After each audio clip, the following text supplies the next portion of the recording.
todos. E a graça e a paz sejam com todos vocês. E para mim é um privilégio, uma honra estar no JMC nessa noite, principalmente para participar da primeira semana teológica. E isso é fazer história, né? Primeira semana teológica. Além do tema que vamos tratar hoje à noite, sobre o Espiritismo, na sexta-feira nós trataremos sobre o mormonismo. O tema, mais precisamente, na sexta-feira à noite é: o Mormon é meu irmão de fé? Então nós vamos trabalhar essa pergunta e vamos ver a que conclusão chegaremos na sexta-feira à noite. Também eu optei hoje à noite, não por apresentar uma palestra como de costume se apresenta, mas eu gostaria de tratar mais sobre o que as pessoas nos últimos anos no Brasil têm pensado em relação ao kardecismo. E aí vocês vão ver algumas informações, algumas pesquisas que surgiram e como nós vamos fazer uma análise à luz da Bíblia.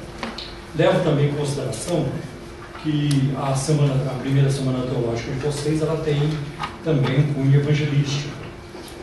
Pelo cartaz eu vi que há um interesse também em como compartilhar o Evangelho com essas pessoas.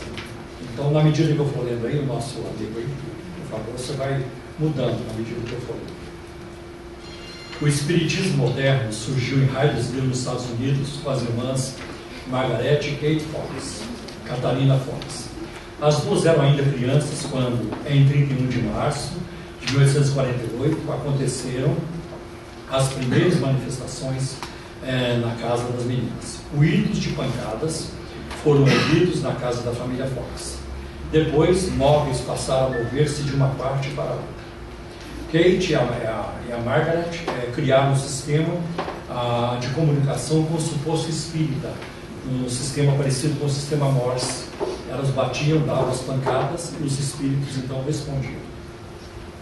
As notícias do fenômeno se espalharam e sessões espíritas começaram a ser realizadas por toda parte, tanto nos Estados Unidos quanto na Europa.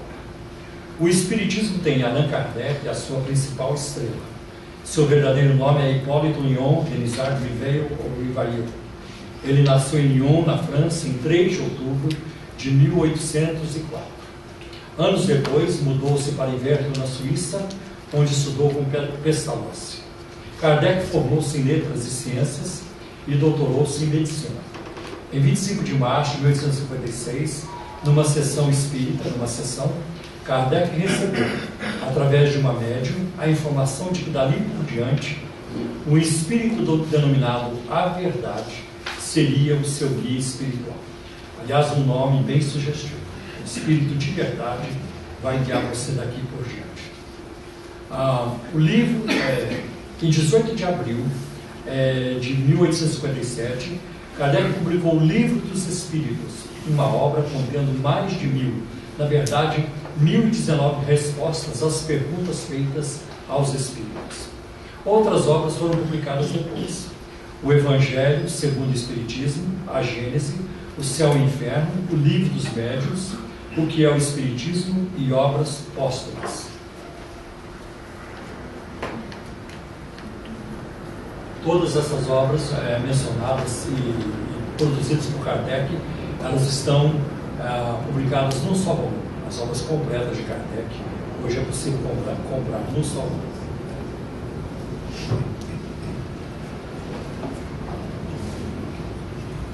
Kardec faleceu no dia 31 de março de 1869, em Paris, aos 65 anos de idade, vítima de um aneurisma cerebral. E na França, hoje, o número de espíritas, berço do espiritismo, o número não passa de 1000 pessoas. Também eu não tenho informações concretas de que Kardec tenha cometido suicídio, embora às vezes circula esse dito por aí, mas ainda não encontrei uma fonte confiável que possa provar isso. No Brasil, o espiritismo faz grande sucesso e tem várias facetas. A Legião da Boa Vontade, a LBV, ela foi fundada por Alzira Zaru e atualmente dirigida pelo José de Paiva Neto. O Alzira Zaru, quando fundou a Legião da Boa Vontade, a proclamou ser a quarta revelação, porque a primeira revelação aconteceu com Moisés, A segunda revelação foi com Jesus, a terceira revelação com Kardec. Então, depois de Kardec, surgiu o LBV, afirmando ser aí uma quarta revelação. Além dessa forma de espiritismo, tem o racionalismo cristão, o círculo esotérico da comunhão do pensamento e o espiritualismo relacionado a Umbanda, o culto afro, candomblé, quimbanda, a macumba. E esse tipo de espiritismo ele tem muitas variações, vertentes. Por exemplo, no Rio Grande do Sul é chamado de batu, no Maranhão, tambor de mina, no Haiti é chamado de voodoo e Cuba é chamado de santeria. E isso aí são raízes religiosas diretamente ligadas à África e que se misturam com as crenças indígenas, com a pagelança. Os números do espiritismo são expressivos: 16 mil centros espíritas, 2 milhões e 300 mil pessoas seguem o espiritismo e estima-se que um total de 20 milhões de pessoas esteja ligado a essa religião. E os dados estão aí para vocês de 2010. Por que o espiritismo tem tanto sucesso no Brasil? Bom, o espiritismo cresce no Brasil pelos seguintes motivos. Primeiro, que o Brasil é um país místico e obcecado com o sobrenatural. Como o coração latino-americano e principalmente do brasileiro é inclinado para crendices, para simpatias, superstições, todo tipo de crença. Como dizem aí os pregadores atuais, né? A terra fértil. A terra é muito fértil, é tão fértil que cresce até muita abobrinha, né? Então, isso vai acontecer. Então, o Brasil é um país místico, obcecado com o sobrenatural. Então, cresce de tudo no Brasil. O que você imaginar, as pessoas passam a crer e abraçam com toda, às vezes, boa vontade e às vezes com muita ingenuidade. Uma outra razão porque o espiritismo cresce no Brasil é a falha do catolicismo romano em atender os anseios espirituais dos seus membros e os escândalos de pedofilia. Por exemplo, principalmente na época da teologia da libertação e da ditadura, quando a Igreja Católica investia muito no discurso do protesto, foi uma época que facilitou muito o crescimento dos pentecostais no Brasil. Porque eu mesmo sou daquela época, na Igreja Católica, eu ia ser padre, passei 5 anos no convento, e o que a gente ouvia na igreja era mais ou menos isso. Era o preço da gasolina, do carro, o preço da cebola subiu também, e era um discurso puramente social. E aí as pessoas queriam algo mais. Queriam uma experiência mística, queriam um contato com o sagrado, queriam um contato com Deus, e elas não encontravam mais isso. Então, aonde que elas foram encontrar essa experiência sobrenatural? Principalmente nas igrejas pentecostais. Eu sei que as igrejas evangélicas em geral receberam muita gente, mas o maior número de pessoas foi para a igreja pentecostal.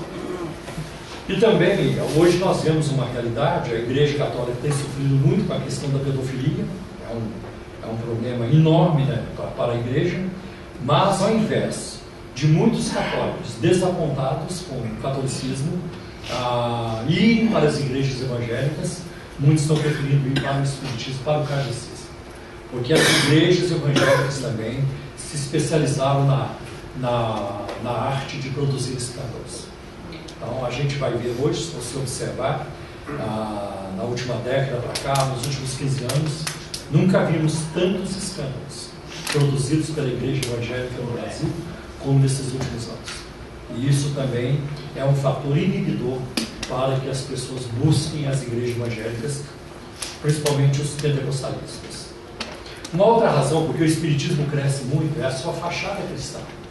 O espiritismo adota a Bíblia, né, quando lhe é conveniente. O espiritismo adota a terminologia bíblica e a terminologia cristã. Então é muito fácil você encontrar centro espírita da Santíssima Trindade, ou centro espírita Jesus de Nazaré, centro espírita da Sagrada Família, centro espírito de Paulo e Estevão, uma coisa assim. Tá? Então usa muita terminologia bíblica ou cristã, e isso facilita muito a atrair as pessoas por causa da religiosidade católica do povo brasileiro. Né? Uma outra coisa também que leva muitas pessoas ao espiritismo é o aspecto consolador do espiritismo. Quando uma família perde um membro, né, seja por assassinato, doença, uma coisa assim, e a perda, o luto é uma coisa muito difícil, muito séria. Então, as pessoas imediatamente começam a procurar o centro espírita para verificar como está o estado daquela pessoa. Então, a mulher que perdeu o marido, e ela está com uma dor enorme da separação, difícil fazer esse luto. De repente, uma amiga ou alguém, um vizinho, olha, o seu marido está aparecendo lá no centro. Ele está descendo lá no centro. E ele disse que quer falar com você.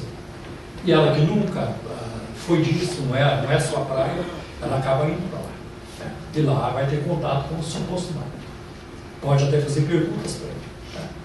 Olha, você está bem? Eu estou muito bem, estou muito feliz. Né? Eu estou muito feliz. E aí onde você está? Aqui é um jardim muito bonito. Né? Só falta uma coisa aqui para completar a minha felicidade. É você aqui. E aí é um perigo, né? Aí vocês já imaginaram o que pode acontecer. Então existe o aspecto consolador. Por exemplo, quando a Daniela Pérez foi assassinada pelo Guilherme de Paula e a sua esposa, a Glória Pérez foi logo lá no Chico Xavier para indagar o que tinha acontecido. E outros médios começaram também a dar informações sobre a Daniela Pérez. Ela começou a falar em vários centros espíritas. E uma das mensagens que a Daniela Pérez trouxe é que o Guilherme de Pádua não tinha culpa nenhuma. Nem ele nem a esposa tinha culpa nenhuma. Que as pessoas é que escolhem como vão morrer. Somos nós que decidimos como queremos morrer e como vamos morrer. Tá? Então ela diz que ela tinha uma dívida que tinha que ser paga, e essa dívida foi acertada, e que o Guilherme de Pádua foi usado, e ele não tinha culpa nenhuma. Bem, se a moda pegar, daqui a pouco ninguém vai ter culpa mais. Né? Então foi a dentista lá no ABC que escolheu morrer queimada lá no sofá. Né? Foi o garoto Vitor Hugo que escolheu também, eu quero chegar em casa hoje e encontrar o assaltante que ele mate. Só roubar não basta, eu quero morrer desse jeito. Então isso é um papo muito furado, isso não tem a ver. Tá? E o lamentável que nós vamos encontrar hoje pessoas de classe média, e muitas de classe média alta, tá? Com uma boa bagagem intelectual, e que estão dispostas em acreditar nessas coisas. Então existe o aspecto consolador do espiritismo. Né? E por último, por que as pessoas procuram? Porque o ser humano sempre vai procurar. O ser humano não vai escapar dessa busca, dessa procura, porque isso é de fabricação. Você e eu fomos fabricados assim. É o que está em Eclesiastes 3:11. Deus colocou no coração de todo ser humano o anseio pela eternidade. E não tem jeito. E as pessoas vão buscar. Elas podem até negar que não querem, não creem, não acreditam, mas a busca existe. Então, quando alguém vai para uma balada, essa pessoa está buscando. Quando alguém vai para a garrafa de uísque ou de vinho para se embriagar, é uma busca. Quando alguém vai para um motel, é uma busca, e assim por diante. As buscas nunca vão deixar de existir. Só termina na pessoa de Deus. Né? Agora, propriamente dito, vou entrar no pensamento mais moderno dos espíritas. Em 3 de julho de 2006, a revista Época publicou em sua edição 424, nas páginas 66 a 74, uma reportagem de capa intitulada O Novo Espiritismo. A revista afirmou que esse novo espiritismo no Brasil tem o rosto da top model Raica de Oliveira, namorada do craque Ronaldo. É um espiritismo que se distancia dos corpos que se movimentam sozinhos sobre mesas brancas, das operações com canivete e sem anestesia do médium Zé Arigó, e das sessões do exorcismo coletivo. Segundo a revista, esse novo espiritismo procura apresentar um lado menos místico e mais racional. O espiritismo vem crescendo, principalmente entre os jovens de classe média. No site de relacionamento Orkut já existem 366 comunidades sobre espiritismo e outras 808 quando se busca a palavra-chave espírita. O IBGE calcula que o Espiritismo tem 20 milhões de adeptos no Brasil, sem contar os que o professam como segunda religião. Além de Raico Oliveira, a revista cita outras celebridades que aderiram ao Espiritismo. A atriz Cleo Pires, que herdou a fé de seu pai, Fábio Júnior, e o tenista Gustavo Kirchner. Como explicar a adesão da classe média brasileira ao Espiritismo? De acordo com o artigo, há 3 razões principais. A primeira razão é que a doutrina espírita se baseia num conjunto de ideias muito bem sistematizado, sendo, portanto, passível de aceitação racional. Guardem bem essa expressão, passível de aceitação racional. O artigo informa que quando Allan Kardec codificou a doutrina espírita, deu-lhe o revestimento científico. Essa roupagem racional garante o sucesso do espiritismo no mundo moderno. É o que afirma o presidente da Federação Espírita Brasileira, Nelson Mazotti. Razão e fé não estão em polos opostos.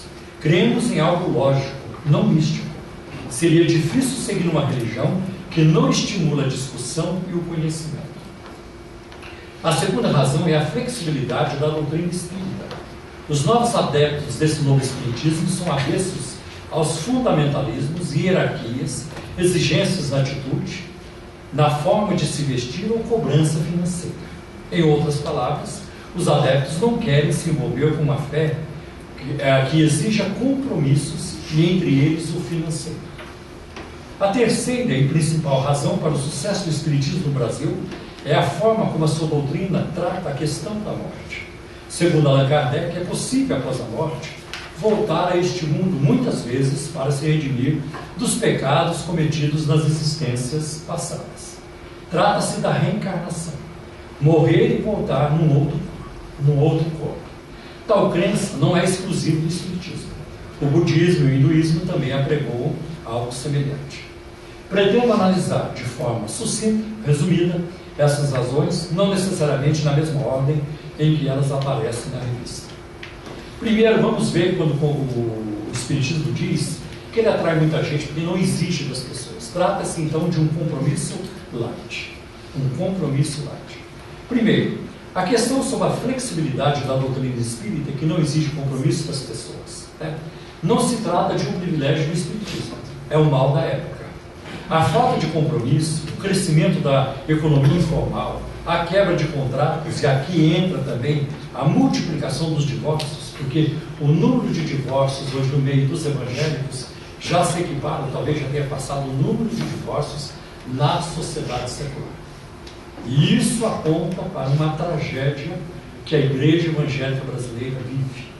Quando esses números mostram uma realidade, uma tragédia no modus vivendi da igreja evangélica brasileira. O enfraquecimento da pertença ou filiação religiosa, chamado de trânsito religioso, crentes que não param em lugar nenhum mais. Cada semana estão num lugar diferente. É o crente turista. É o crente turista. E você sabe que turista não ganha, ele só gasta. Não tem lucro por nada, só vai gastando. É uma perda. Uma boa parte do mundo evangélico também vive a fé cristã de acordo com o que for mais conveniente e não de acordo com o que é correto à luz da Bíblia Sagrada, a palavra de Deus. Portanto, isso não pode ser apresentado como uma característica positiva de fidelidade religiosa. Então, é comum hoje vocês encontrarem atores e atrizes pornô dizendo eu sou evangélico também. Daqui a pouco é perigoso você encontrar sequestradores dizendo eu também sou evangélico. Eu sequestro porque é o meu ganha-pão. A igreja precisa entender que é o meu ganha-pão. Eu sou um assassino profissional, mas eu sou crente. Mas é o meu ganha-pão. E aí todo mundo está vivendo como quer, né? E assim por diante. Ao contrário, homens e mulheres da Bíblia, muitos vultos ao longo do cristianismo sofreram e deram as suas vidas pela fé que abraçaram. É o que declarou o apóstolo Paulo: traga em meu corpo as marcas do Senhor Jesus. Gálatas 6,17. Ao seu discípulo Timóteo ele escreveu: participa, sofre comigo as aflições, como bom soldado de Jesus Cristo. 2 Timóteo 2,3. Paulo explica ainda: por isso, por amor de Cristo, regozijo-me nas fraquezas, nos insultos, nas necessidades, nas perseguições, nas angústias. Pois quando sou fraco é que sou forte. 2 Coríntios 12, versículo 10. Pedro afirma, numa de suas cartas, que o sofrimento é necessário. 1 Pedro 1,6. Entretanto, esses ensinos, revelados por Deus nas Escrituras, não combinam com o espírito hedonista que tomou conta da sociedade atual, dominada pelo prazer e pelo egoísmo. Eu faço as coisas do meu jeito, ninguém manda em mim, eu decido. Não existe. Então aí você vê algumas coisas que marcam a sociedade brasileira, hoje a cultura brasileira. E uma das coisas que marca a cultura brasileira é a cultura da transgressão.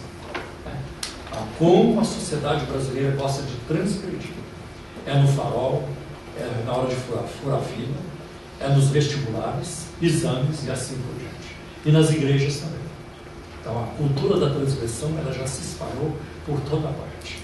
Então, você e eu sabemos que tem caixa 2 para ir nas igrejas, tem um punhado de coisa. Né? Mas vamos em frente, que esse assunto que eu estou comentando é pior do que esse aqui. Então vamos em frente. A morte é a vida além. Segundo a revista, outra razão para o sucesso do Espiritismo é a sua doutrina de que a vida não termina na morte, mas é seguida pela reencarnação.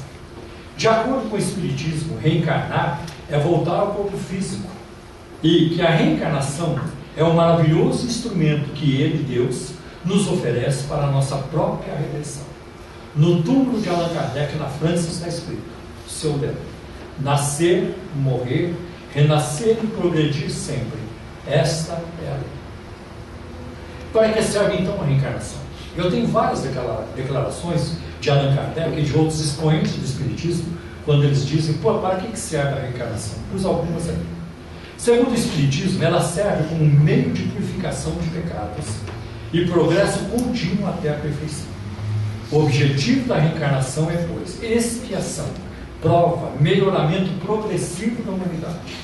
O alvo de cada existência é que o espírito procure redimir as faltas e os males cometidos na vida anterior. Toda falta cometida, todo mal realizado é uma dívida contraída que deverá ser paga, se não for em uma existência, ser-lo-á na seguinte ou seguintes.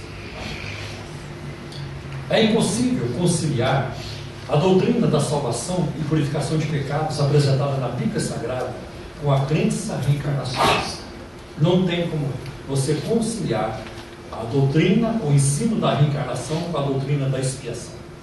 Se a reencarnação for de fato um sistema de expiação, algo escolhido por Deus para nos purificar dos nossos pecados, o que é que vocês acham que Jesus estava então fazendo na cruz? Ele estava se divertindo? Ou ele morreu de bobo, não sabia o que estava fazendo? Ou não sabia o que estava fazendo ao morrer numa morte tão cruel? Sem dúvida que não. Pois até mesmo o Espiritismo o considera o mais elevado de todos os mestres. Então, como é que o mais elevado de todos os mestres não sabia por que estava ali? A Bíblia ensina a impossibilidade da reencarnação ao comentar sobre o tratamento que Deus deu ao povo de Israel no deserto. E isso está no Salmo 78, versículos 38 e 39. Contudo, Deus foi misericordioso, perdoou-lhes as maldades e não os destruiu. Vez após vez, conteve a sua ira sem despertá-la totalmente. Lembrou-se de que eram meros mortais, brisa passageira que não retorna. Uma outra versão diz, um vento que passa e não volta. E também nós vamos ver em 2 Samuel, capítulo 12, versículo 23, quando Davi, por uma semana, estava orando e jejuando pela criança que nasceu do seu pecado com Betseba. E a criança estava entre a vida e a morte. Morre ou não morre? Davi foi jejuar e orar. No fim de uma semana, a criança morreu. E aí ele parou de jejuar, parou de orar e foi comer. E os seus servos não entenderam, perguntaram: o que aconteceu?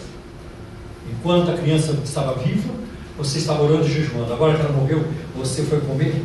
Ele disse: é verdade. Enquanto a criança estava morta no morro, eu tinha esperança. Quem sabe Deus vai poupar a criança, ela veio. Mas agora que morreu, por que eu vou agora continuar? Poderiam fazê-la mais voltar? Não posso mais fazer essa criança voltar. Eu irei a ela, mas ela não voltará para mim. Esses textos mostram claramente que é impossível alguém voltar a este mundo com ensinos reencarnacionistas. O apóstolo Paulo escreveu que tinha desejo de partir, de morrer e estar com Cristo, não desejo de reencarnar. Irmãos, teve desejo de ir, não vejo a hora de voltar, porque eu amo muito vocês. Não foi isso. Filipenses 1:23. Aos crentes da cidade de Corinto ele escreveu: temos, pois, confiança e preferimos estar ausentes do corpo e habitar com o Senhor. 2 Coríntios 5:8. As Escrituras Sagradas afirmam abertamente que Cristo morreu pelos desígnios eternos de Deus, ao mencionar o Cordeiro Jesus, que foi morto desde a fundação do mundo. Apocalipse 13 e versículo 8. E segundo as Escrituras, para ser salvo, é preciso crer em Cristo. Atos 16:16. Nascer de novo, nascer de cima, nascer do alto. João 3:3, João 3:5. E ser uma nova criatura ou criação. 2 Coríntios 5:17. Observe o que o apóstolo Paulo escreveu aos cristãos de Roma: se você confessar com a sua boca que Jesus é o Senhor e crer em seu coração que Deus o ressuscitou dentre os mortos, será salvo. Pois com o coração se crê para a justiça e com a boca se confessa para a salvação. Como diz a Escritura: todo que nele confia jamais será envergonhado. Não há diferença entre judeus e gentios, pois o mesmo Senhor é Senhor de todos e abençoa ricamente todos que o invocam, porque todo aquele que invocar o nome do Senhor será salvo. Romanos 10, versículos de 9 a 13. A Bíblia diz com muita clareza que o ser humano só pode ser perdoado e purificado dos seus pecados através da morte e do sangue de Jesus Cristo. O autor da carta aos Hebreus afirma a importância do sangue e da morte de Cristo na cruz para a nossa salvação ao escrever: portanto, irmãos, temos plena confiança para entrar no Santo dos Santos pelo sangue de Jesus, por um novo e vivo caminho que Ele nos abriu por meio do véu, isto é, do seu corpo, da sua carne. Hebreus 10, versículos 19 e 20. O apóstolo Pedro também declarou que o cristão não é redimido por meio de coisas perecíveis como prata e ouro, mas pelo precioso sangue de Cristo, como de um cordeiro sem mancha e sem defeito, imaculado. 1 Pedro 1, versículos 18 e 19. E o apóstolo João afirma que é o sangue de Jesus que nos purifica dos nossos pecados. 1 João 1,7 e Apocalipse 1,5. Bom, 1 João 1,7 vocês certamente se lembram: se andarmos na luz como Ele na luz está, temos comunhão uns com os outros, e o sangue de Jesus Cristo, ali não diz a reencarnação, nos purifica de todo pecado, e o sangue de Jesus Cristo nos purifica de todo pecado. Em Apocalipse capítulo 1, versículo 5 está escrito: aquele que nos ama e em seu sangue nos lavou dos nossos pecados. E há outros textos na Bíblia que podem corroborar essa verdade.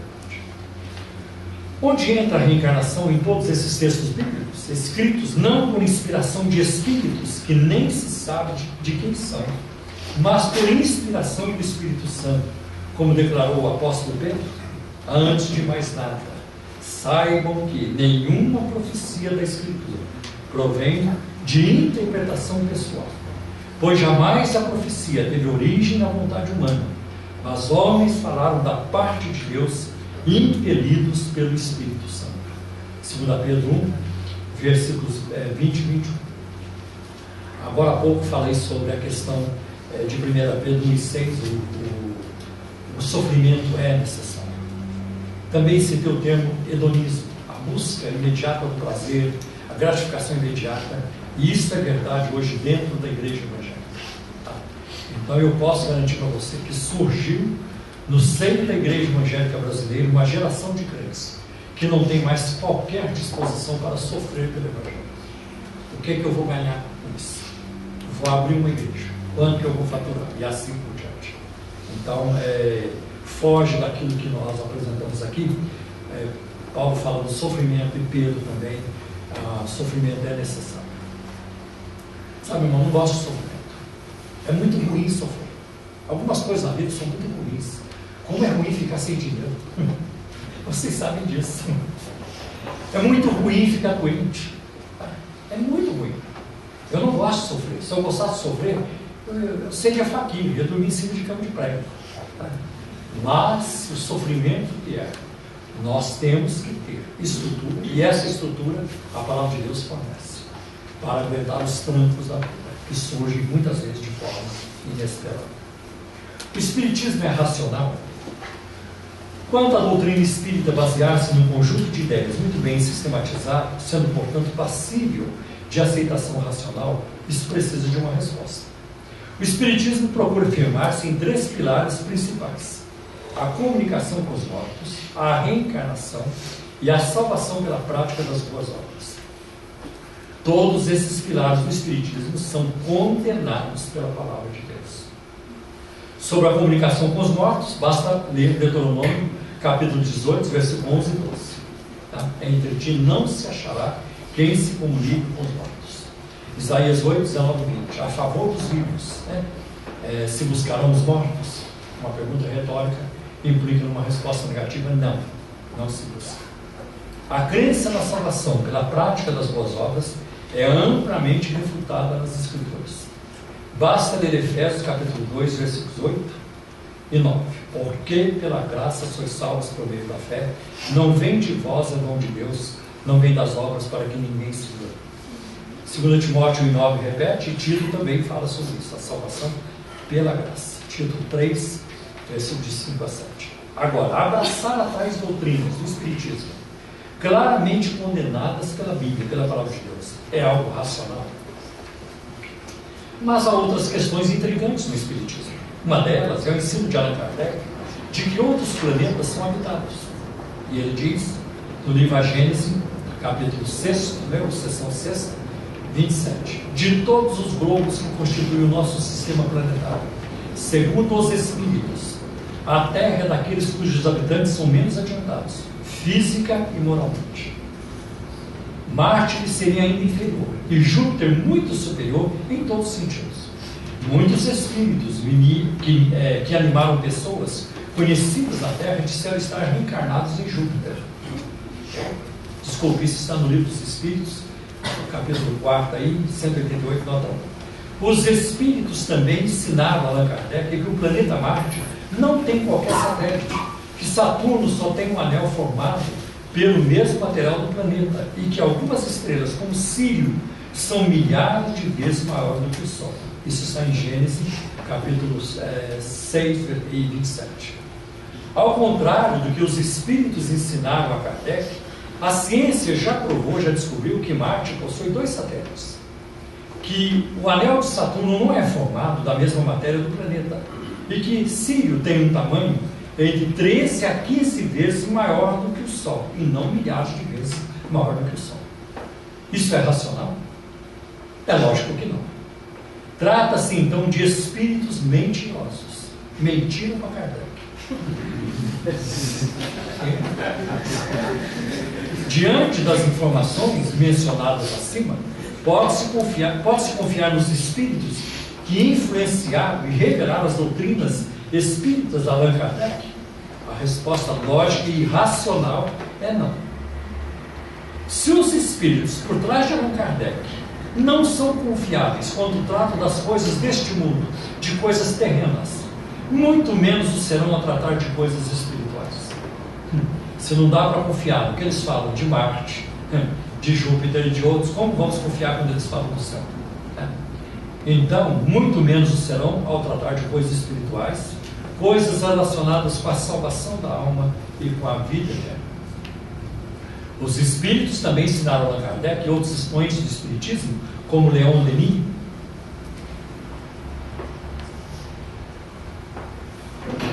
E eu trouxe o livro do Leon Denis, Cristianismo e Espiritismo, na página 85. Bom, está documentado. Deixa eu ver. E como Leon Denis, atacar a Bíblia Sagrada, a palavra de Deus. Kardec declarou: a Bíblia contém, evidentemente, narrativas que a razão desenvolvida pela ciência não poderia aceitar hoje em dia. A Gênese, capítulo 4 e 6. Leon Denis afirmou: daí segue que não se poderia a Bíblia ser considerada a palavra de Deus, nem uma revelação sobrenatural.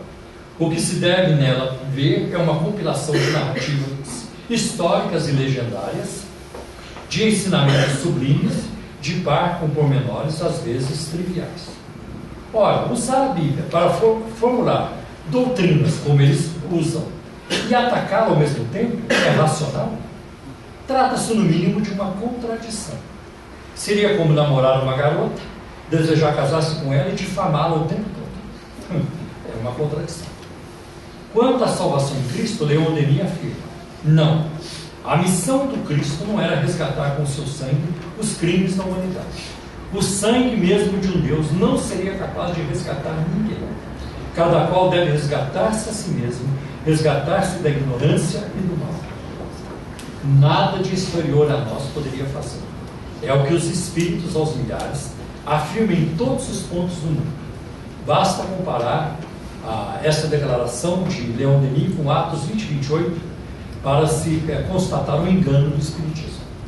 Quando Paulo fala aos líderes de Éfeso, aos anciãos de Éfeso: cuidem de vocês mesmos, de todo o rebanho, sobre o qual o Espírito Santo os colocou como bispos, para pastorear a igreja de Deus, que ele resgatou, que ele comprou com seu próprio sangue. Há muitos textos na Bíblia que demonstram os equívocos de Leon Denis, e aí você pode ver Efésios capítulo 4, versículos 13 e 15, Hebreus 9, versículo de 11 a 15. Insistir com Leon Denis é racional? É óbvio que não. Como pode alguém afirmar que a doutrina espírita se baseia num conjunto de ideias muito bem sistematizado, sendo, portanto, passível de aceitação racional? Pois quando Allan Kardec codificou a doutrina espírita, deu um revestimento científico? Como afirmar que o espiritismo se vale de uma roupagem racional no mundo moderno, se as suas doutrinas são condenadas pela palavra de Deus? E por que as pessoas não conseguem perceber isso? Por quê? A resposta pode ser encontrada em 2 Coríntios capítulo 4, versículo 4. O Deus deste século, deste mundo, Deus desta era, cegou o entendimento das pessoas, dos descrentes, para que não vejam a luz do Evangelho, da glória de Cristo, que é a imagem de Deus, para que não lhes resplandeça a luz do Evangelho. A salvação é uma revelação de Deus na vida do ser humano. A gente não tem como montar um truque, uma fórmula para fazer as pessoas se converterem. Ainda não descobrimos isso. Como é que a gente faz isso? Não tem como você fazer isso. Tá? Isso é uma revelação de Deus na nossa vida. É obra do Espírito Santo. Só Ele pode abrir os olhos, a mente, o coração do perdido, do pecador, para ele ter um encontro com o Salvador. É o que Paulo fala em Gálatas capítulo 1. Quando aprove a Deus revelar o seu Filho. Então a argumentação é boa, é importante? É importante. A gente vai ver isso até na sexta-feira. Você saber nomes, datas, tudo isso é importante. Mas se o Espírito Santo não estiver por trás disso, nada vai ser feito. As pessoas vão ouvir, não surtirá efeito. E às vezes o contrário é verdade. A pessoa nem ouviu muito, mas por uma ação do Espírito, seus olhos são abertos. Então, Deus tem suas maneiras de funcionar, de fazer. As experiências no campo da justificação pela fé, da salvação, elas variam muito. Não tem como você dizer, é assim. Não existe fórmula. Cada momento é de um jeito, cada pessoa é de um jeito. Deus trata na sua multiforme sabedoria, e eu creio que é assim, uma revelação do Espírito Santo na vida da pessoa. O testemunho das Escrituras permanece, afirmando que só Jesus Cristo pode salvar do pecado e da morte eterna. João 14,6: eu sou o caminho, a verdade e a vida, e ninguém vê ao Pai a não ser por mim. E Atos 4,12: e nenhuma outra salvação, porque não há outro nome dado entre os homens pelo qual importa que sejamos salvos, a não ser no nome de Jesus. Eu creio que deve ser, por aí que nós vamos caminhar. Bem, tem muitas doutrinas do Espiritismo, eu pus aí algumas. O Espiritismo pretende ser a terceira revelação, agora a terceira revelação de Deus para a humanidade.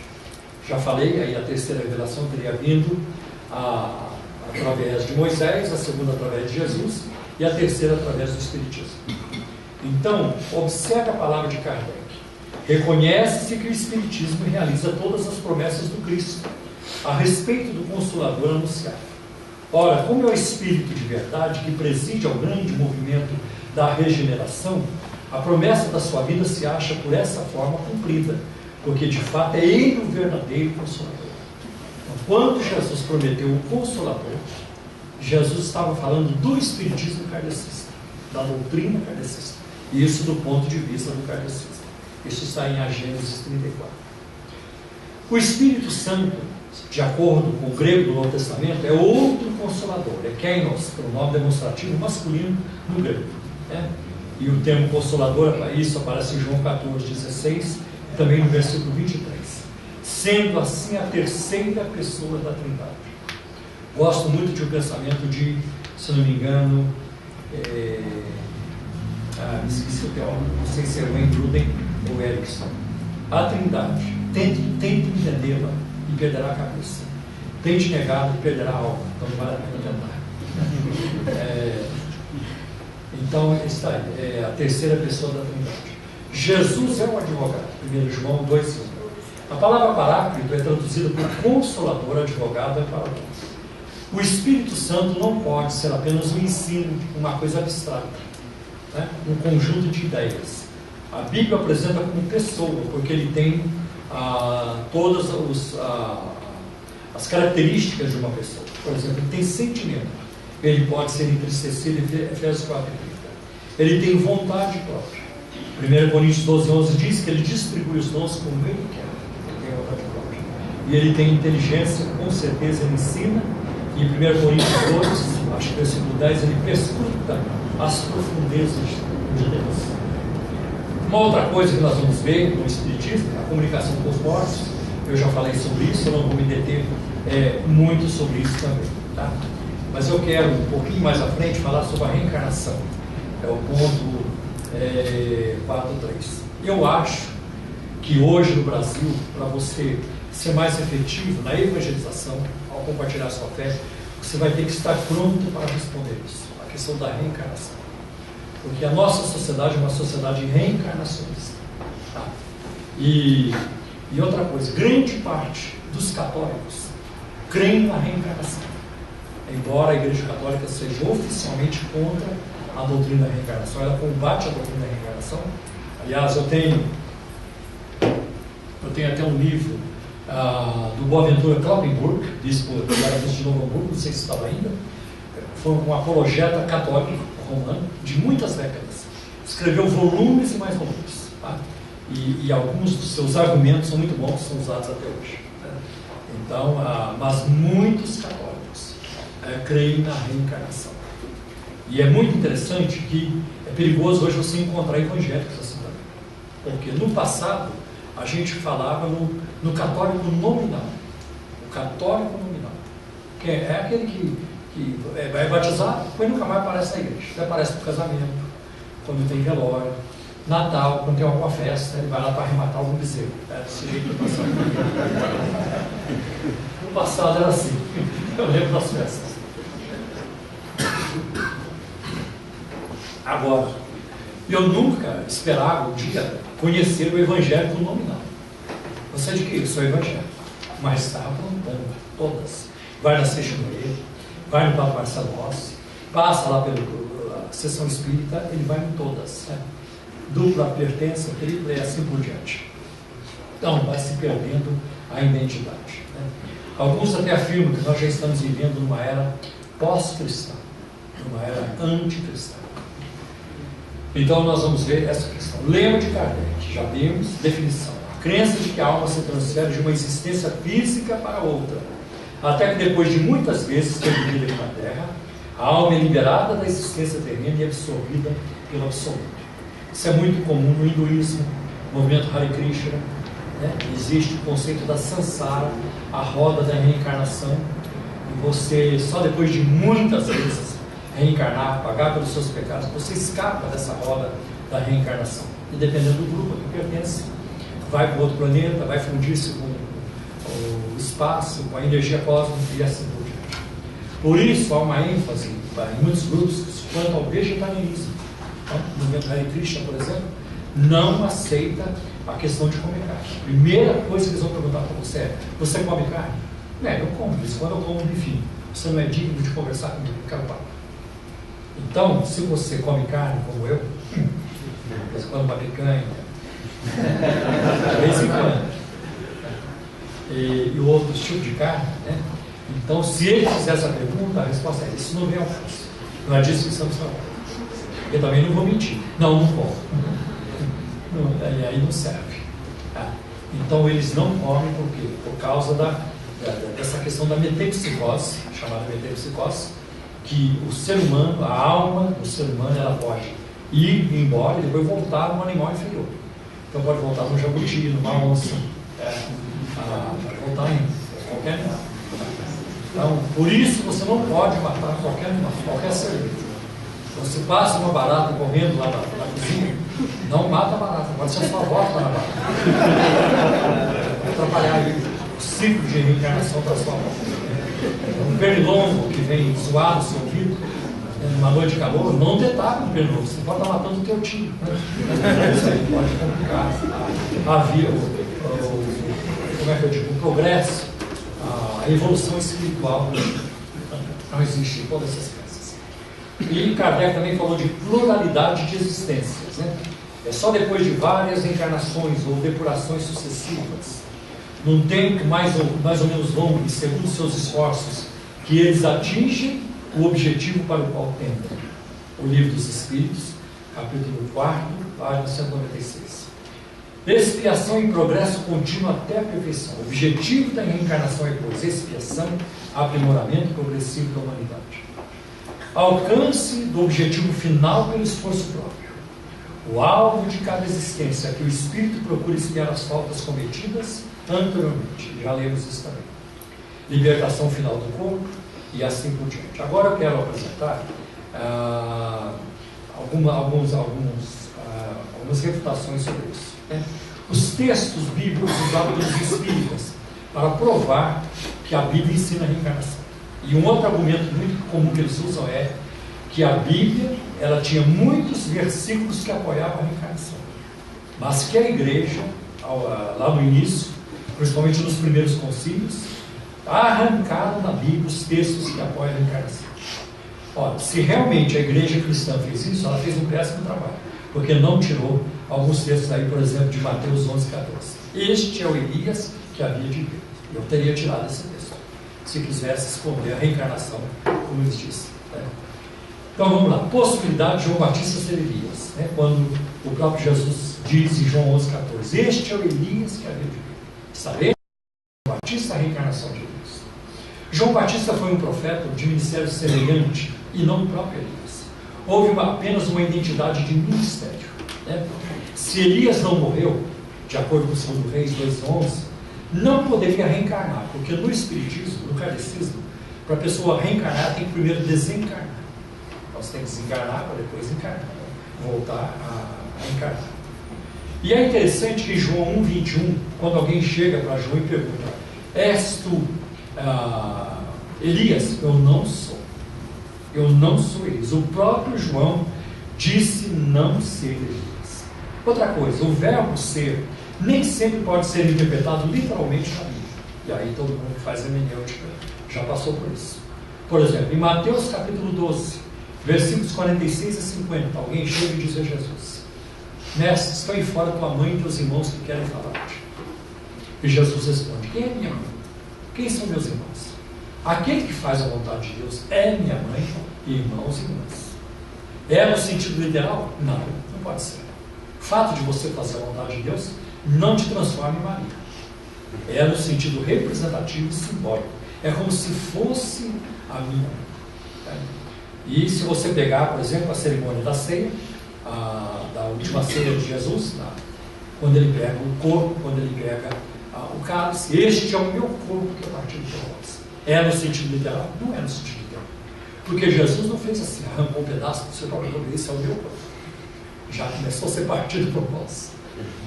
Se você colocasse aquilo ali debaixo do microscópio, você não veria aí plasma sanguíneo, cromossomos, DNA e outras coisas do sangue, outros elementos do sangue. Então, não é. Outra coisa, o diálogo de Jesus com Nicodemos, nascer de novo, significa ser regenerado. Né? E a gente vai entender isso ao ler Pedro, capítulo 1, versículo 23, Tiago 18, João 16, 7 a 8. Outra coisa, já vimos que a purificação de pecados apenas através do sangue de Cristo. Né? Não, eu acho que tem uma mistura aqui. Deixa eu ver alguma coisa aqui.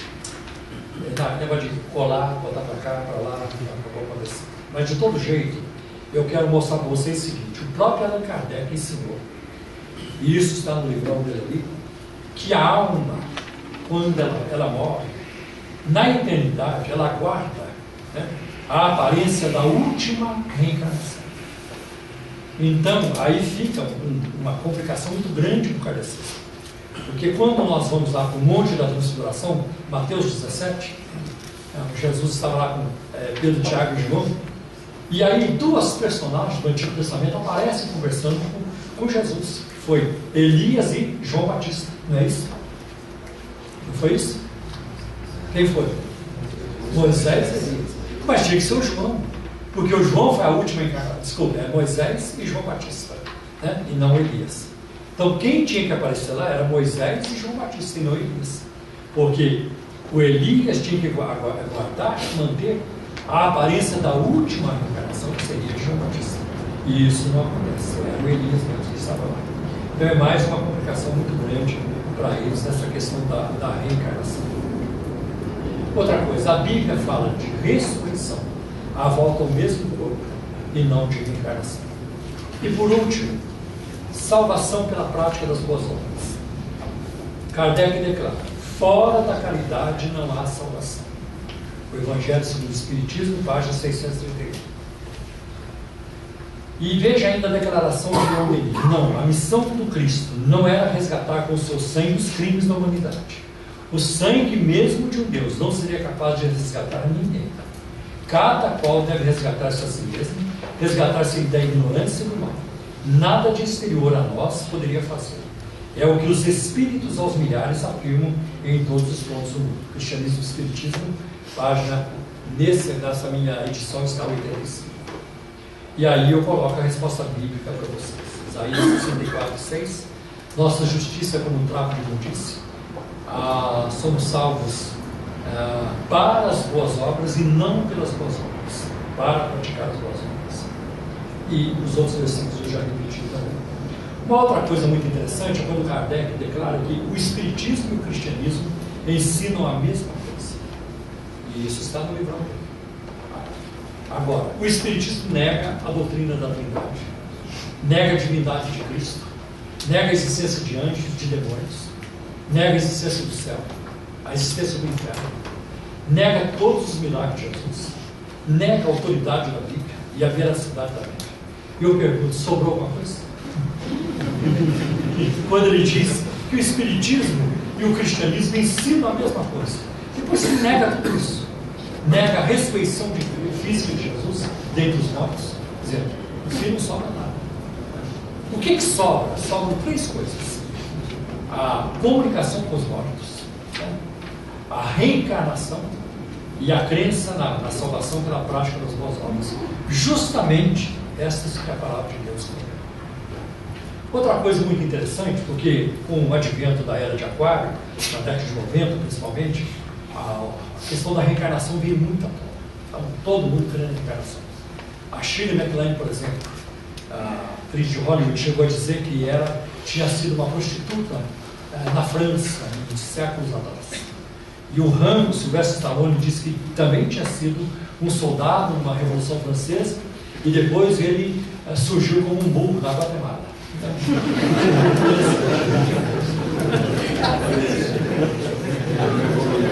Vai ver que é verdade.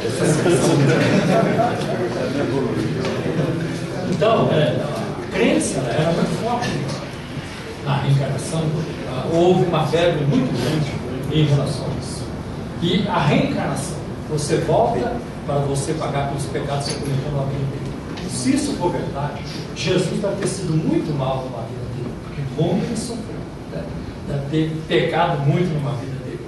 Então, são coisas que quando você lê a Bíblia, você não precisa ser teólogo, nem conhecer grego ou hebraico. À medida que você vai lendo a Bíblia, e ouve essas coisas, você vai ver, não bate. As coisas não coincidem de maneira alguma. Eu acho que é o que eu tinha para apresentar hoje. Se tiver reclamação, discussão, perguntas. Só um momentinho. Pode caminhar para cá. Eu quero recomendar para vocês, se você realmente quer estudar a reencarnação mais a fundo, Tem um livro do Norman Geisler, publicado pela editora Mundo Cristão, A Reencarnação, o fascínio que renasce em cada geração. O Geisler, muitos de vocês já conhecem, é um grande apologista.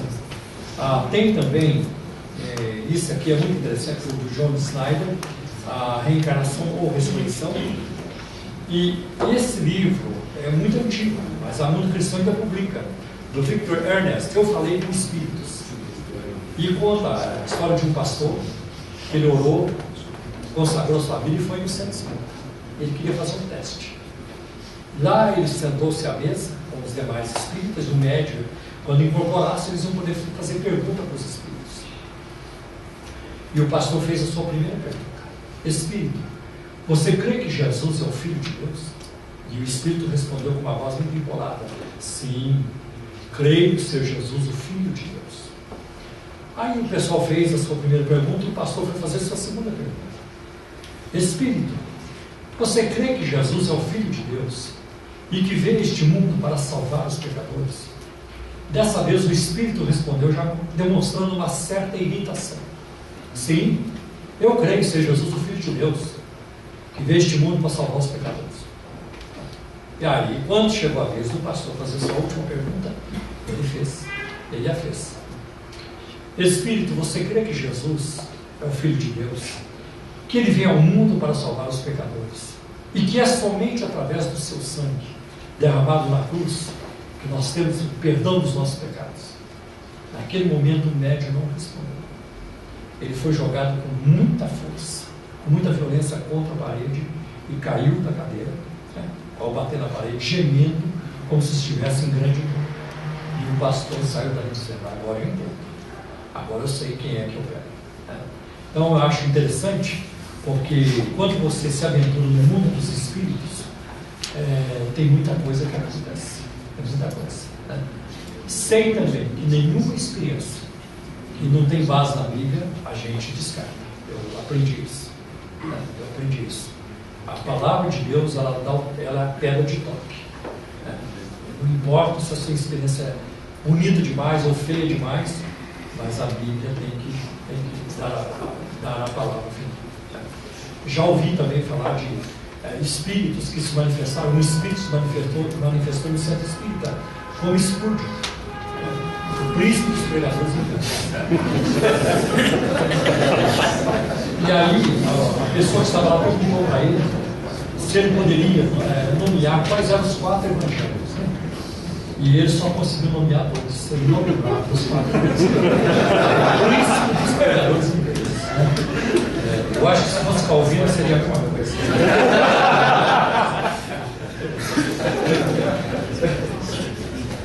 Alguém tem pergunta?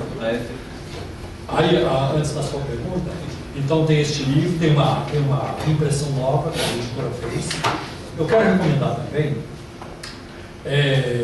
um livro do Israel Belo de Azevedo.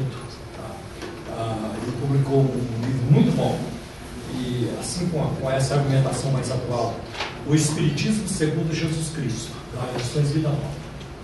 E tem também um livro da Água Prece, de um amigo nosso chamado Caio Fábio. Nos bons tempos ele escreveu um livro muito bom. Se você puder usar esse livro, vale a pena. O Espiritismo segundo o Evangelho. E ali o Caio usa uma ilustração do peru. Não é do peru, é do peru da ave mesmo. É uma coisa muito interessante, né? Então vale a pena você lançar mão disso, tá bem? Eu queria se o senhor pudesse falar um pouco sobre como funciona o espiritismo kardecista institucionalmente. Né, que o senhor falou que eles não recolhem dinheiro. Como é que funciona? As igrejas, pastor não, mas quem são os líderes, como é a evangelização dos espíritas, as livrarias que a gente vê, elas são ligadas a quê? A uma instituição internacional, nacional, como elas aqui no Brasil eu não conheço lá fora, mas aqui no Brasil tem a Federação Espírita do Estado de São Paulo, e ela rege então essas ramificações, né? Então toda cidade você vai encontrar o centro espírita. Muitas cidades têm livraria, nem outras têm, mas muitas cidades têm. E é claro, os livros são vendidos também. Então, se você for lá no espiritismo, vai ser vendido. Outra coisa, não existe muita prática de ficar batendo na cabeça do pessoal para dar dinheiro, porque isso já está implícito na salvação, na crença da salvação. Eu tenho que fazer algo para ser salvo. Então, às vezes, dá vontade também de pregar um pouco de salvação pelas obras, né? Na hora de levantar oferta nas nossas igrejas. Então, lá, isso já é dele, é a cultura deles. Então, eu tenho que ajudar. Então, por exemplo, o Espiritismo, um dos seus aspectos muito fortes é a questão da caridade, né? Do amor ao próximo, de demonstrar isso e de viver isso. E eles têm uma razão para fazer isso, porque é assim que eles vão redimindo as suas culpas, né? E eles vão diminuindo a culpa, eles ajudam no processo da reencarnação. Agora, eles têm, por exemplo, na Federação Espírita, se você for lá, todo dia está aberto, tem curso de manhã até à noite. Então, eles têm cursos preliminares, tem cursos mais avançados, cursos de 2 anos, a federação é muito grande, eles construíram um prédio maior há pouco tempo, então tem o atendimento contínuo, pessoas que chegam com problemas, pessoas que chegam com obsessão, aquilo que talvez alguns pentecostais chamariam de possessão, pessoas que chegam muito mal. Então, uma situação muito má. Então, elas vão passar por sessão de descarrego. Eu já participei de uma sessão ali de purificação, de limpeza. Então, elas passam. Você entra na sala, eles diminuem a luz, fica uma penumbra, e ali tem mensagens, tem comunicação com os espíritos, tem gestos, tem toda uma série de gestos, de códigos que são usados também. Então, tem bolsões onde o espiritismo é mais forte. Por exemplo, no interior de São Paulo, Rio Claro, São Carlos, o espiritismo é muito forte. Então depende de uma família influente que aderiu ao espiritismo, ela começa a propagar muito aqui. Só pela ordem, o nosso irmão tinha pedido a palavra aqui. Reverendo, podemos afirmar que o que se processa nos centros espíritas, comunicação com os mortos, processo diabólico? Processo Diabólico. Olha, mesmo Allan Kardec, ele afirma que não dá para saber, quando entra em contato com o espírito de um morto, se realmente acredita. O Kardec fala sobre isso. Então, um espírito, por exemplo, que se apresenta como São Pedro, nós não sabemos se realmente é São Pedro. Ele fala. Júlio César. E isso é muito interessante. Quase todos, ou todos os espíritos que se manifestam numa sessão espírita, ou no channeling, na canalização, que é o domínio aí da área de Aquário, hoje com um novo nome chama Nova Espiritualidade. Então, geralmente, eu sou Júlio César, eu fui Cleópatra, eu fui Catarina de Médici, sempre gente famosa, fui o Papa tal. É muito difícil você, um espírito se identificar. Eu fui um garim, lá no sul de Minas, então, eu fui um tropeiro, lá no Mato Grosso. É muito difícil, geralmente são grandes grupos. É uma coisa que a gente questiona também. Então não dá para saber. Agora, eu creio assim. Um outro argumento muito importante, nós não podemos esquecer. Muito importante. Um argumento que o kardecismo usa. Se Deus proibiu a comunicação com os mortos, então ela é possível. Senão Deus não teria proibido. Se Deus disse não matarás, é porque é possível matar. Senão, para que eu colocar isso também? Não roubarás, é porque é possível roubar. Então esse é o argumento que eles usam. Mas existe uma resposta para isso. Por que Deus proíbe a comunicação com os mortos? Eu creio que Deus proíbe a comunicação com os mortos pela mesma razão que Ele proíbe a idolatria. Existe mais de um Deus? Claro que não. Nós sabemos, a Bíblia declara isso no pessoal. Há um só Deus. Então, quando o Deus da Bíblia proíbe a idolatria, por acaso ele está com medo de perder Ibope para os concorrentes? Eu vou perder minha turma vai para lá. Não, ele sabe que não tem. Você pega Isaías 44. Há outro Deus além de mim? Não. Não há outra rocha que eu conheça. Então por que Deus ele proíbe a idolatria? Porque o Deus da Bíblia sabe que por trás da prática da idolatria existe uma atividade demoníaca. Essa é a mesma razão. Por essa mesma razão, ele proíbe a comunicação com os mortos. Porque na comunicação com os mortos há uma prática demoníaca, há um envolvimento demoníaco. Para mim, isso é muito claro. vou esperar o reverendo. Sim. Só vai pôr. Escolhe os mais fáceis. Pela ordem aqui, nosso irmão, depois havia Pastor, uma pergunta que tem é o seguinte: com o sofrimento, eles creem que eles são melhorados, eles se avançam, eles se desenvolvem mais, é isso? Isso. E para quem ajuda o sofrido, ele também cresce. Toda boa prática, toda obra de caridade, conta ponto. Então, se alguém vem pedir para mim alguma ajuda e ele está certo, ele se desenvolve com isso, entre ele e eu é preferível que eu seja o beneficiário. Então eu devo ajudar. É uma forma de raciocinar. Eu devo ajudar, é isso? Deve ajudar. E se eu ajudo, ele deixa de sofrer. Pois é, aí aumenta, quanto mais conta para você, fica para ele. Eu ia falar algo, deixa eu ver se eu não me esqueci, sobre essa questão. Agora me fugiu. Vamos ver se eu conto. Essa questão de reduzir isso. Né? Sim, eu me lembrei. Por exemplo, hoje tem coisas que acontecem na vida da pessoa que é reflexo de uma vida anterior. Por exemplo, uma pessoa que tem enxaqueca, ela sofre muito com dor de cabeça. Tudo indica que na vida anterior ela foi um carrasco, que ela cortava a cabeça das pessoas. A pessoa que tem muita dor de perna. Então isso significa que ela deu muita butinada nas pessoas. Se for um jogador, ele foi muito desleal no jogo, então hoje ele está pagando. Então, os males da vida refletem os pecados de uma vida. E aí, a dívida vai ficando cada vez menor. Até que um dia você fica livre dessa dívida. Mas é que você que tem que explicar. Irmão, na interpretação do senhor, quem Saul vê, ou o que Saul vê, aí é 1 Samuel 28. 1 Samuel 28 é uma questão muito controvertida. Tem teólogos, você vai encontrar, tem Bíblias hoje traduzidas do inglês para o português, que afirmam que foi realmente Saul quem apareceu. Tem outros que afirmam que não. Qual é o argumento? O argumento da turma que afirma que sim, é quando a Bíblia diz, e disse Samuel. E disse Samuel.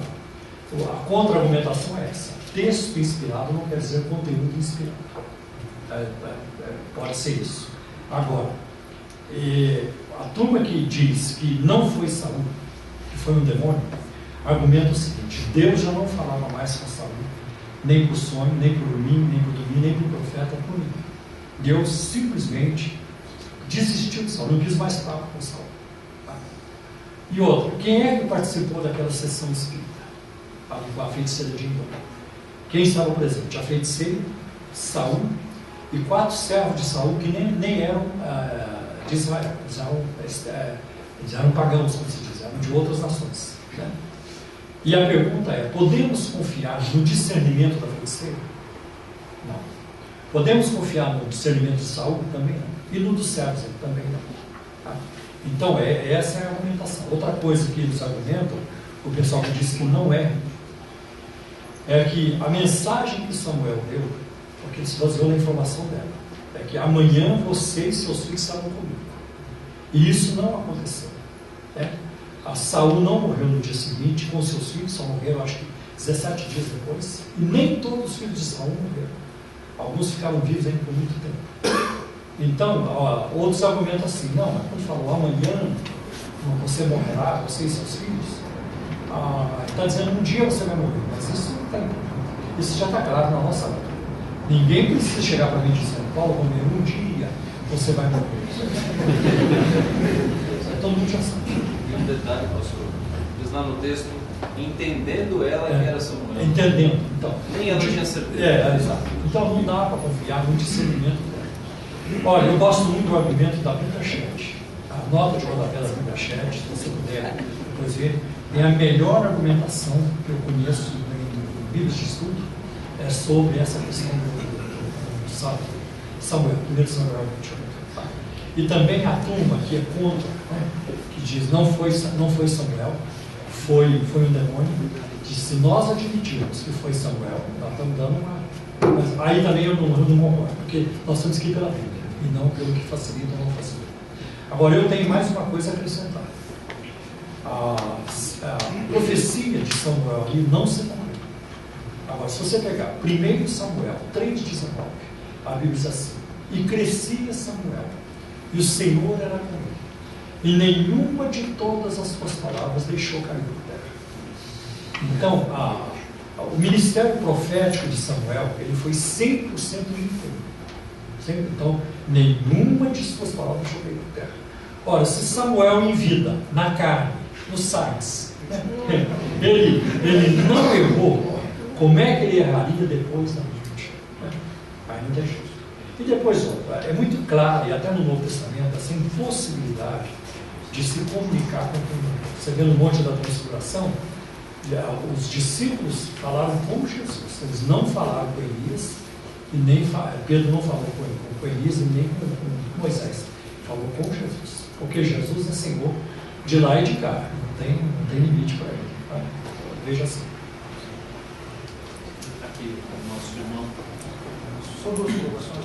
Eu queria comentar sobre o livro dos Espíritos, onde Kardec fala de espíritos que reencarnam para fazer pegadinhas, para enganar os seus médiuns. Isso está escrito no livro dele, e sobre a inserção de práticas espíritas no neopentecostalismo. Olha, isso existe. O Kardec afirma isso, que tem espíritos que são travessos, espíritos que ainda estão muito mal na evolução. Espíritos, por exemplo, uma das formas que o kardecismo ensina é que quando uma pessoa ela desencarna e ela demora muito para voltar, é porque ela não está bem espiritualmente. Tá? Então essa espera é para fazê-la sofrer mais ainda. Então, se a pessoa é muito boa e tudo, ainda tem alguns papagaios, um pouco, uma dívida muito grande, ela volta logo.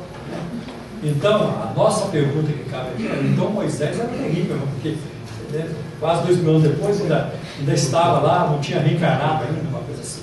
Então, Kardec admite isso.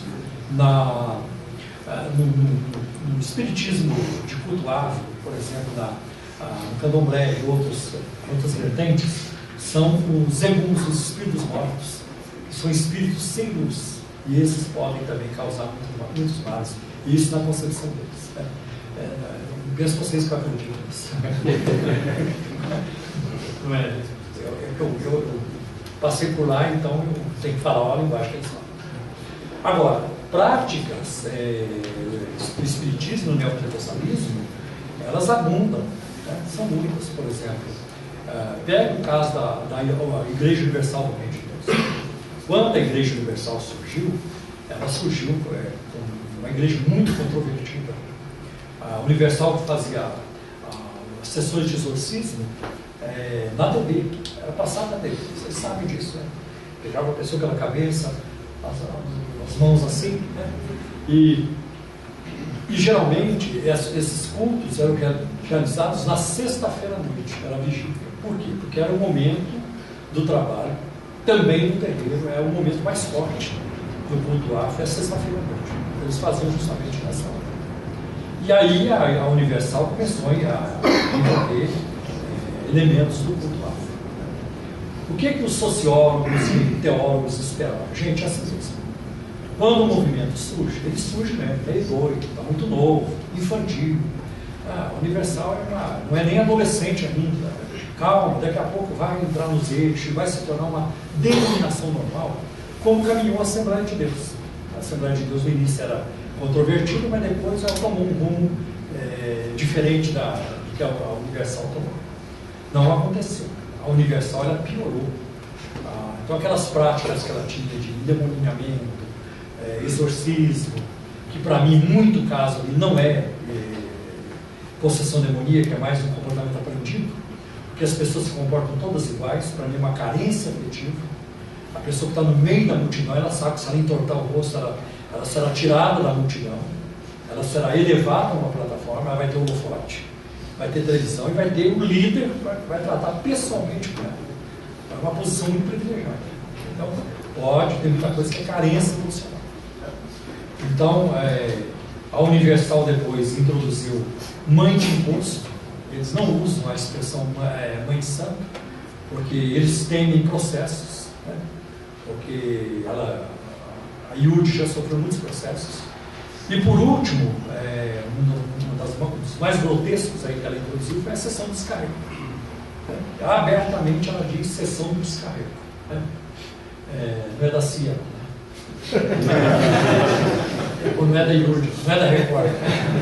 Bom, aí, então, nisso aí não progrediu. Tanto que, na minha forma hoje de pensar, eu falo isso onde eu vou, estejam filmando ou não, para mim a IUD não é uma igreja evangélica. Ela é uma empresa disfarçada de igreja. Por que eu falo isso? Porque tem um livro de um advogado chamado Gregory Valério. E esse homem foi advogado da Universal por muitos anos, defendeu o Edir quando ele esteve preso. Era rico, deu todos os bens para a igreja, todos os bens. E ele escreveu esse livro chamado Deus Justo, o homem que venceu na justiça a Igreja Universal do Reino de Deus. Ele recuperou muita coisa que ele deu para a igreja.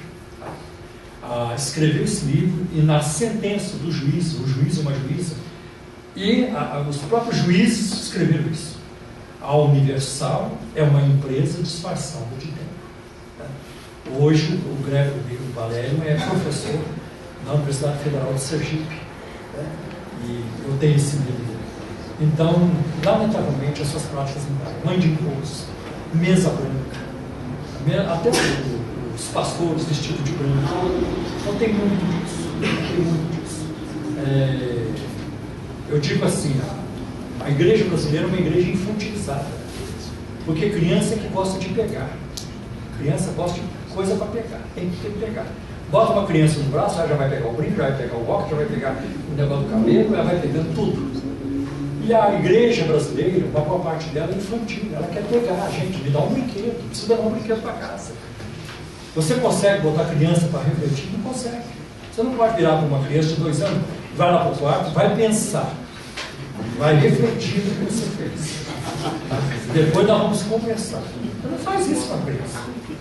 Então essa questão de refletir, de pensar, tem que ser para a gente mais crescida. E a igreja brasileira não cresce nisso. E não há interesse. Tanto que você vai ver que no neopentecostalismo, o que as igrejas precisam? De um salão com 2 banheiros. É um feminino e um masculino. Ela não precisa de sala para criança, nem para adolescente, não tem estudo.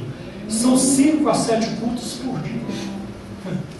Muitos de vocês aqui que são pastores sabem da carga que é alimentar a igreja com a palavra de Deus. Não é fácil, gente. Não, eu vivo isso. Você pregar na quinta e mais uma vez no domingo é muito pesado. Preparar, a menos que você vai encher linguiça. A menos que você vai com o corpo encher linguiça. Agora, como é que você se prepararia para 5 a 7 cultos? Não há qualquer interesse em ensinar a Bíblia. Os versículos são os mesmos. Dá e sermos dados, uma medida recalcada,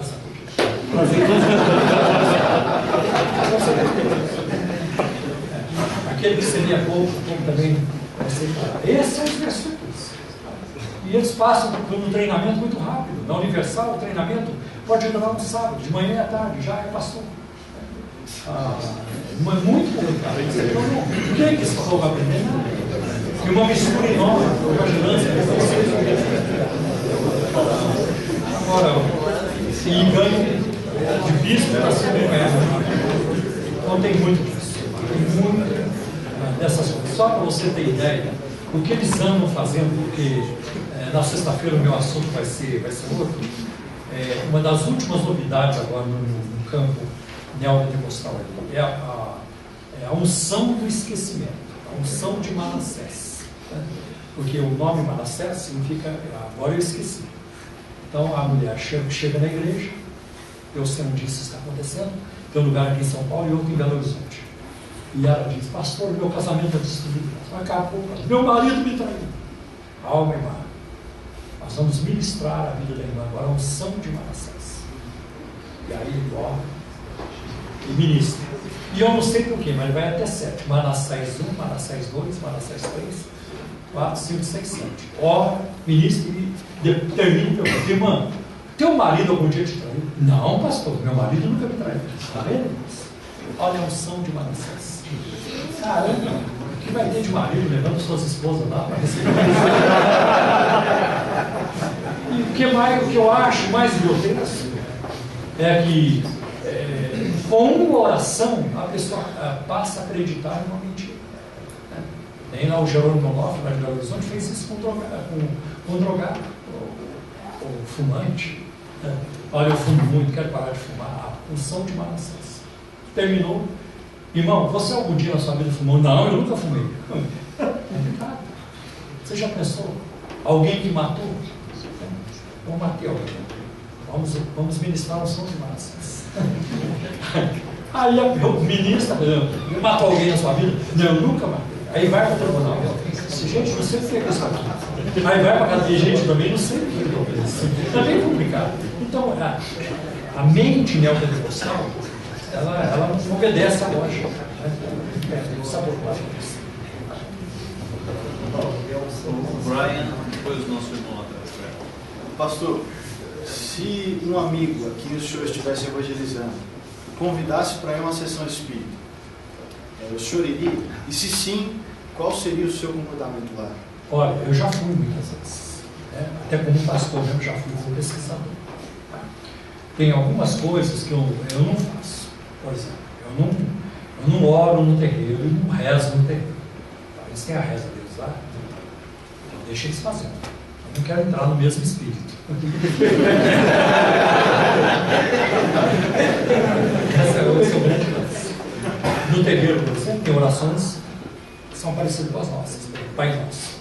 Então, o Pai de cima dele, ele reza o Pai de cima. Eu não rezo. Eu fico lá, estou lá com meu caderno, de anotações, eu estou pesquisando. Outra coisa que eu nunca fiz no terreiro, nunca comi no terreiro. Porque a Bíblia fala de comida consagrada a ídolos. E eu não quero dessas implicações no meu lado. Então eu não faço. Agora, eu acho assim, se ele convidar você para ir, para você, você pode dizer, eu irei, mas depois se você for na igreja. Se for um espiritismo mais light, agora, coisa pesada, eu não tenho estômago. Por exemplo, eu não teria estômago para participar de um trabalho aqui em Banda. Ou mesmo no candomblé, onde existe sacrifício de animais. É muito ruim. Um boi morrendo, um cabrito, um bode, assim por diante. Para mim é um negócio asqueroso. Não é muito a minha praia. Mas numa coisa mais light, tudo bem, eu vou, mas depois você vai ir. Eu acho que seria assim. Ok. Reverendo, qual o argumento que os kardecistas utilizam para defender o portal do esquecimento? Como podemos contra-argumentar com versículos bíblicos? Tal do quê? Do esquecimento, portal do esquecimento. Não, do esquecimento que eu estou falando não é do espiritismo. É uma prática neopentecostal. É isso? Não, o portal do esquecimento, que sempre que o espírito reencarna, de acordo com eles, passa pelo portal do esquecimento que esquece da vida anterior. Ah, sim. Como é que foi a sua pergunta? Como eles explicam e como podemos contra-argumentar com versículos bíblicos? Olha, de fato, se eles falam que não tem nada para lembrar, uma das razões que dos argumentos que nós podemos dizer é que não tem nada para lembrar, porque nós nunca estivemos lá. Eu acho que Jeremias, capítulo 1, ajuda muito nessa hora. Antes que te formasse do ventre, te conheci. E antes que saísse da lado, te santifiquei, as nações te dei como profeta. Então a Bíblia está falando aí da pré-existência do ser humano? Não. A Bíblia está falando da presciência de Deus. É como se Deus estivesse dizendo para a cidade de Brasília: antes que fosses escolhida como capital, eu já te conhecia. Antes que fosses edificado, eu já sabia o que ia acontecer. Isso significa que o Brasil já existia há 100 anos? De jeito nenhum. Isso fala da presciência de Deus. Aliás, é um texto que os mormons usam também, para dizer que nós já existíamos numa vida anterior. Então, não há possibilidade de nós termos vivido uma vida anterior. No caso de Zacarias, capítulo 12, versículo 1. Esse texto me ajuda muito. Zacarias 12, 1. Fala o Senhor que fez o espírito do homem e o colocou dentro dele. Então, para mim, o ser humano passa a existir quando o elemento do homem se encontra com o elemento da mulher, E aí sim, a vida humana começa a se formar, nesse momento. Mas a Bíblia não fala da nossa pré-existência. Nós existimos antes disso.